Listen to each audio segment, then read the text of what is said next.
Live in Western Oregon, this is NBC 16 News at 6:30. But we are having great success in slimming down our government. It's been really very successful, and some took payouts and buyouts, and others took other things.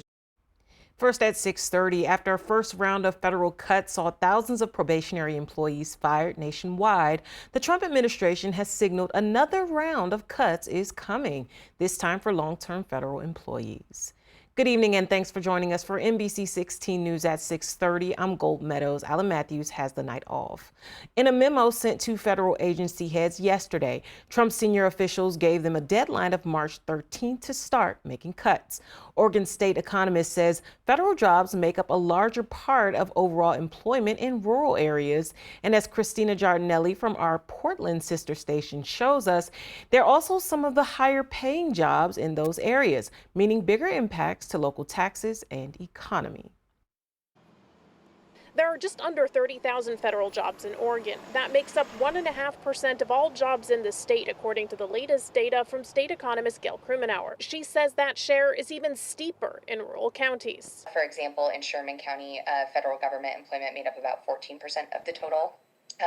And actually for the top 10 counties by federal government share of total employment, the top 10 counties are all rural. It's unknown at this point which federal agencies are set to see layoffs, but a memo the Trump administration released on Wednesday says the Postal Service and other agencies like federal law enforcement and military are excluded. Krumenauer says the Postal Service is the state's largest federal employer, followed by Veteran Affairs. The memo from the Trump administration says the VA is among agencies that will not implement layoffs until officials review its plans. The Department of Agriculture is also a very large employer in Oregon, with just under 4,000 jobs statewide. Lindsay Leahy, Unemployment Insurance Division Director, says sudden cuts to the sector in Oregon could impact customer service. If there was a large-scale, massive layoff that were to happen, that could impact customer service levels, and we would communicate out. Again, talk to the governor's office, talk to other partners, see what we could do to lessen that. Christina Giardinelli reporting. So far, the Employment Department has not been able to measure impacts of layoffs that have already happened, since numbers won't start showing until late March. As the Trump administration makes plans for more layoffs, a federal judge in San Francisco says the mass firing of probationary federal employees is likely unlawful. The decision brings some relief to the coalition of labor unions and organizations that have sued the administration to stop the firings.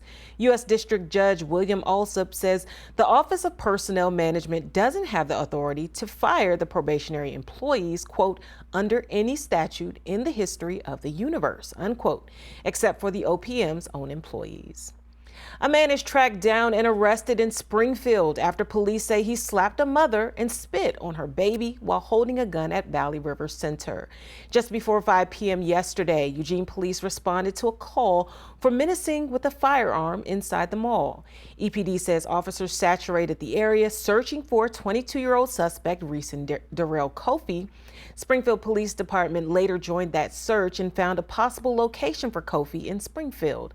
Officers exercised a search warrant at that residence where Reeson was taken into custody. He was transported to Lane County Jail on several charges, including unlawful use of a weapon and fourth-degree assault. Moving now to weather with a live look over Eugene tonight. Chief Meteorologist John Mayer has a first look at your forecast.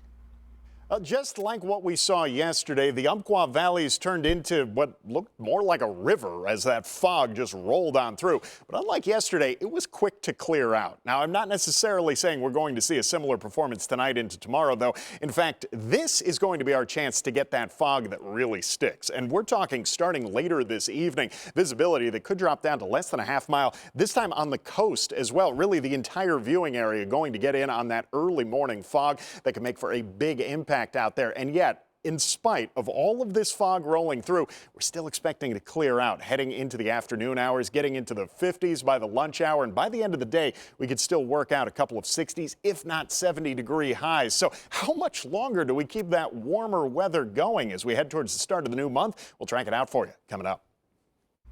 A Roseburg company wants to expand its private campsites to include more spaces for homeless people to stay.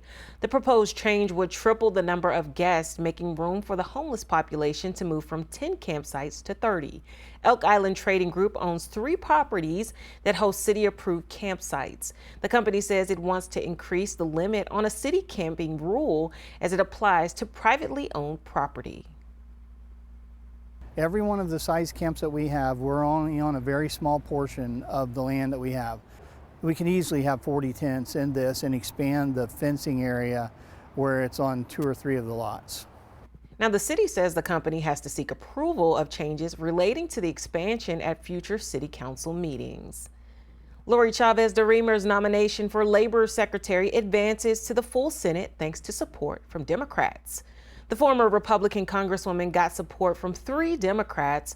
Republican Senator Rand Paul was the lone Republican on the Senate Committee on Health, Education, and Labor Pensions to vote no. He objected to her past support for the PRO Act, which would have banned right to work nationally. Chavez de Remer flip-flopped on her past support during a nomination hearing earlier this month. Now, de Remer's been called pro-union from large unions like the Teamsters, a reputation she gained while serving as congressional representative. For more context, here in Oregon, union membership accounts for roughly 16% of the workforce, according to the Bureau of Labor Statistics, the 7th highest rate in the nation. The national union membership average is just below 10%. 292,000 workers were represented by a union in Oregon in 2024. Tax season is well underway, and the Oregon Department of Revenue says filers are taking advantage of free filing with the state of Oregon. Direct File Oregon is available alongside the IRS Direct File system, which expanded to 25 states, including Oregon, this year.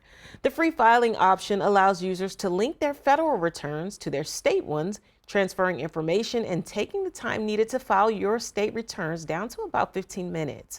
But the option isn't for everyone. Those with complex returns won't be able to file for free. A recent change to state law is making way for residents in Lane County to help resolve the housing crisis in the state. Property owners in rural Lane County, that is outside city limits and urban growth boundaries, can now offer up recreational vehicles as rentals, with some restrictions. First, the rentals must be for 45 days or longer, no vacationers. The RV has to be roadworthy and have essential services like electricity and water.